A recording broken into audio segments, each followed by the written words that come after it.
स्वागतम पिलाए आमे आज तुम नवम श्रेणी भूगोल बहिर चतुर्थ अध्याय प्राकृतिक उद्भिद और वन्यप्राणी तार प्रथम पाठ विषय आलोचना करिबा।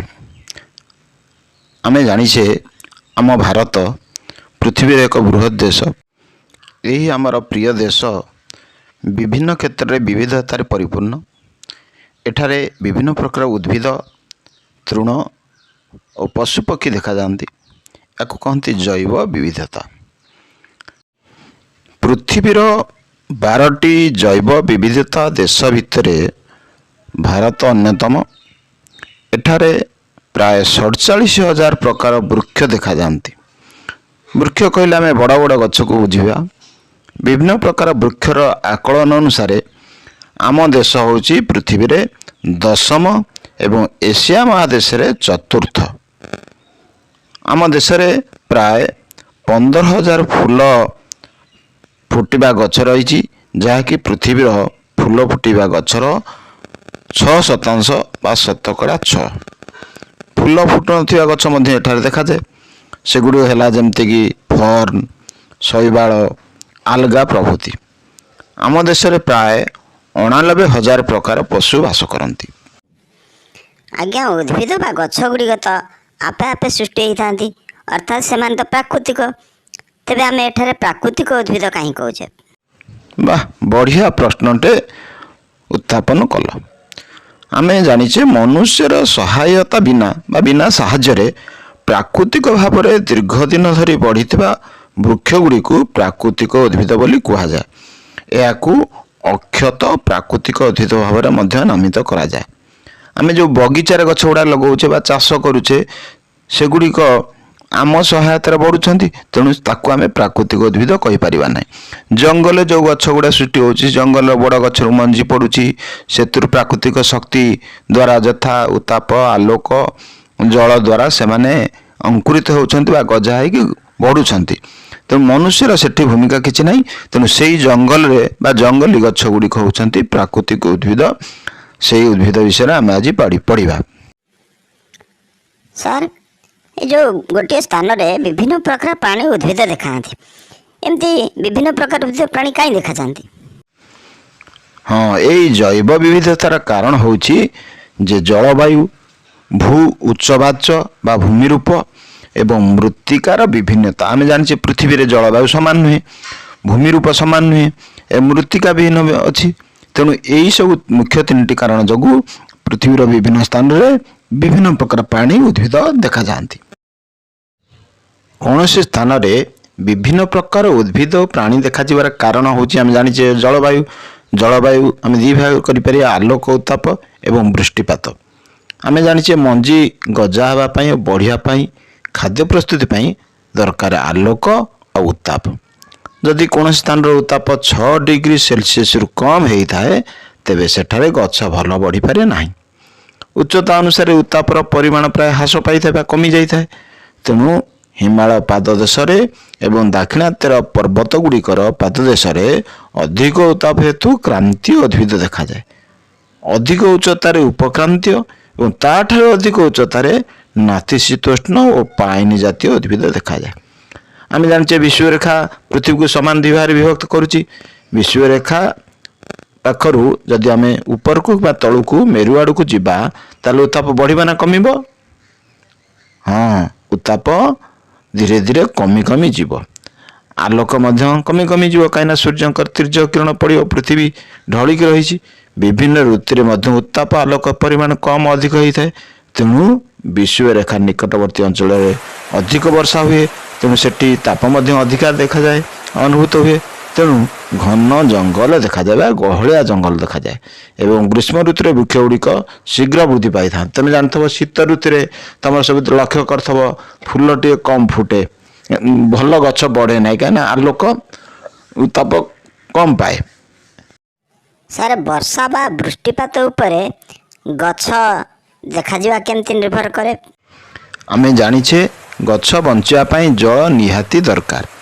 समग्र भारत दक्षिण पश्चिम मौसुमी वायु और उत्तर पूर्व मौसुमी वायु वर्षा पाई थाए, किंतु वृष्टिपातर परिमाण ବିଭିନ୍ନ ସ୍ଥାନରେ ବିଭିନ୍ନ ଋତୁରେ ଭିନ୍ନ ଭିନ୍ନ ହୋଇଥାଏ।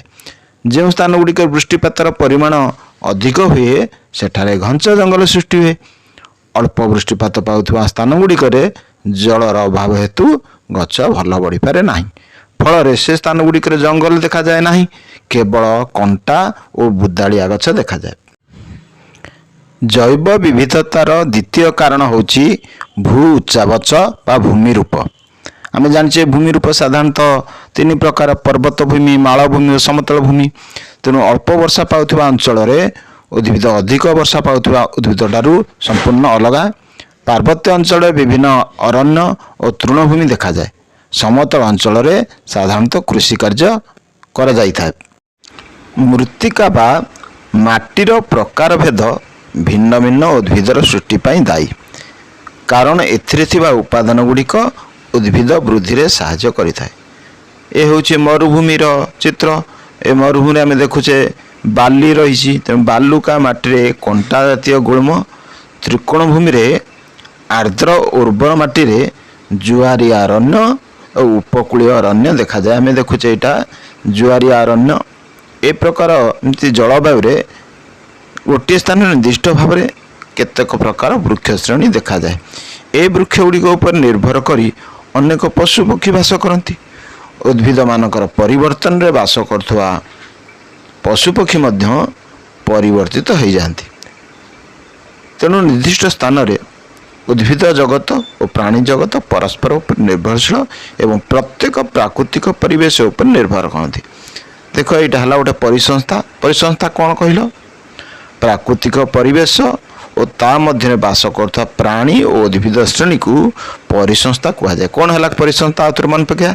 ପ୍ରାକୃତିକ ପରିବେଶ, ତାମାନେ ଯେଉଁ ପରିବେଶରେ ପ୍ରାଣୀ ଉଦ୍ଭିଦ ଦେଖାଯାଆନ୍ତି, ସେହି ପ୍ରାକୃତିକ ପରିବେଶ ଯୁକ୍ତ ପ୍ରାଣୀ ଯୁକ୍ତ ଉଦ୍ଭିଦ ଶ୍ରେଣୀ, ଏହାକୁ ନେଇ ପରିସଂସ୍ଥା ଗଠିତ। ଉଦାହରଣ ସ୍ୱରୂପ ଆମେ ଦେଖିବା ଗୋଟେ ପୋଖରୀ। ପୋଖରୀ ଭିତରେ କ'ଣ ପରିବେଶ? ନା ବାୟୁ ଥାଏ, ଜଳ ଥାଏ ଏବଂ ତା ଭିତରେ ଆମର ସାପ, ବେଙ୍ଗ, ମାଛ ଇତ୍ୟାଦି ରହିଥାନ୍ତି। ସେଥିରେ ମଧ୍ୟ ଜଳଜ ଉଦ୍ଭିଦ ଯଥା ଦଳ, ପଦ୍ମ ଇତ୍ୟାଦି ରହିଥାନ୍ତି। ସେଗୁଡ଼ା ହେଲା ଗୋଟେ ପରିସଂସ୍ଥା। ତାପରେ ଦେଖିବା ଏ ଗୋଟେ ଜୀବାଳି, ଗୋଟେ ବଡ଼ ପରିସଂସ୍ଥାଟେ, ବୃହତ ପରିସଂସ୍ଥା। ତା ଭିତରେ ଏକ ନିର୍ଦ୍ଦିଷ୍ଟ ପ୍ରକାର ଉଦ୍ଭିଦ ଓ ପ୍ରାଣୀ ସମୂହ ରହିଥାନ୍ତି। ଏହାକୁ କହନ୍ତି ଜୀବାଳି। ଆମେ ଦେଖୁଛେ ଏଇଟା ଗୋଟେ ଜୀବାଳିର ଚିତ୍ର। ଏହା ଏକ ତୃଣଭୂମି। ଏଠାରେ ତୃଣଭୋଜୀ ପ୍ରାଣୀ ସବୁ ଦେଖାଯାଆନ୍ତି। ଏଠାରେ କେବେ ସାମୁଦ୍ରିକ ପ୍ରାଣୀ କିମ୍ବା ସାମୁଦ୍ରିକ ଉଦ୍ଭିଦ ଦେଖାଯିବେ ନାହିଁ। ତେଣୁ ଏକ ତୃଣଭୂମି ଏକ ବୃହତ ପରିସଂସ୍ଥା। ଏଠାରେ କେବଳ ତୃଣ ଜାତୀୟ ଗଛ, ବୁଦାଳିଆ ଗଛ ଏବଂ ୟାକୁ ଖାଇ ବଞ୍ଚୁଥିବା ତୃଣଭୋଜୀ ପ୍ରାଣୀ ଦେଖାଯାଆନ୍ତି। ପିଲାମାନେ, ଆମେ এই ଭିଡ଼ିଓ ଦେଖିଲେ। এই ଭିଡ଼ିଓ ଦେଖିସାରି କିଛି ପ୍ରଶ୍ନର ଉତ୍ତର ଏବେ କରିବା। 1 ନମ୍ବର କ, ଆମ ଦେଶର ବୃକ୍ଷ ସଂଖ୍ୟା ଡ୍ୟାସ୍। ଖ, ଆମ ଦେଶର ଫୁଲ ଫୁଟିବା ଗଛ ସଂଖ୍ୟା ଡ୍ୟାସ୍। 1 ନମ୍ବର ଗ, ଆମ ଦେଶରେ ଡ୍ୟାସ୍ ପ୍ରକାର ପଶୁ ବାସ କରନ୍ତି। ଘ, ଜୈବ ବିବିଧତାର କାରଣ ଡ୍ୟାସ୍ ଡ୍ୟାସ୍ ଓ ଡ୍ୟାସ୍। ଏବେ ଆସ 2 ନମ୍ବର ପ୍ରଶ୍ନ କରିବା। ଗୋଟିଏ ପଦରେ ପ୍ରକାଶ କରି ଲେଖିବା। କ ହେଲା, ପ୍ରାକୃତିକ ପରିବେଶରେ ପ୍ରାଣୀ ଓ ଉଦ୍ଭିଦ ଶ୍ରେଣୀର ନାମ କ'ଣ? ବୃହତ ପରିସଂସ୍ଥାରେ ନିର୍ଦ୍ଦିଷ୍ଟ ପ୍ରାଣୀ ଓ ଉଦ୍ଭିଦ ସମୂହର ନାମ କ'ଣ? ନାମ ଲେଖିବ। ଗ ହେଲା, ଏକକାଳୀନ ପତ୍ର ଝଡ଼ା ଦେଉଥିବା ଉଦ୍ଭିଦର ନାମ ଡ୍ୟାସ୍। ତାକୁ ଲେଖିବ, ଏକ ପଦରେ ପ୍ରକାଶ କରିବ। ଘ ନମ୍ବର ହେଲା, ତ୍ରିକୋଣ ଭୂମିର ଅରଣ୍ୟର ନାମ ଡ୍ୟାସ୍। ତୁମେ ଦେଇଥିବା ଉତ୍ତର ଗୁଡ଼ିକ ଏବେ ମିଳେଇ ଦିଅ। 1 ନମ୍ବର କ ପ୍ରଶ୍ନ ଥିଲା ଆମ ଦେଶର ବୃକ୍ଷ ସଂଖ୍ୟା ଡ୍ୟାସ୍, ତା ଉତ୍ତର ହେଲା 47,000। ଦ୍ୱିତୀୟ ପ୍ରଶ୍ନ ଖ ଥିଲା ଆମ ଦେଶର ଫୁଲ ଫୁଟିବା ଗଛ ସଂଖ୍ୟା ଡ୍ୟାସ୍, ତାର ଉତ୍ତର ହେଲା 15,000। ଗ ନମ୍ବର ପ୍ରଶ୍ନ ଥିଲା ଆମ ଦେଶରେ ଡ୍ୟାସ୍ ପ୍ରକାର ପଶୁ ବାସ କରନ୍ତି, ତା ଉତ୍ତର ହେଲା 89,000। ଘ ନମ୍ବର 3ଟା ଡ୍ୟାସ୍ ଥିଲା ଜୈବ ବିବିଧତାର କାରଣ ଡ୍ୟାସ୍ ଡ୍ୟାସ୍ ଓ ଡ୍ୟାସ୍, ତା ଉତ୍ତର ହେଲା ଜୈବ ବିବିଧତାର କାରଣ ଜଳବାୟୁ, ଭୂ ଉଚ୍ଚାବାଚ ବା ଭୂମିରୂପ, ମୃତ୍ତିକାର ବିଭିନ୍ନତା। ଏବେ ଦେଖିବା 2 ନମ୍ବର ଉତ୍ତର। 2 ନମ୍ବର ପ୍ରଶ୍ନ ଥିଲା ଏକ ପଦରେ ପ୍ରକାଶ କରିବା। 2 ନମ୍ବର କ ହେଲା ପରିସଂସ୍ଥା, ଖ ହେଲା ଜୀବାଳି, ଗ ହେଲା ପର୍ଣ୍ଣମୋଚୀ ଅରଣ୍ୟ ଓ ଘ ହେଲା ଜୁଆରିଆ ଅରଣ୍ୟ। ଭିଡ଼ିଓଟି ଭଲ ଲାଗିଥିଲେ ଲାଇକ୍ ସେୟାର କରିବାକୁ ଭୁଲ ନାହିଁ। ଚ୍ୟାନେଲଟିକୁ ସବସ୍କ୍ରାଇବ୍ କଲେ ଏଇଭଳି ଭିଡ଼ିଓ ଦେଖିପାରିବ। ଧନ୍ୟବାଦ।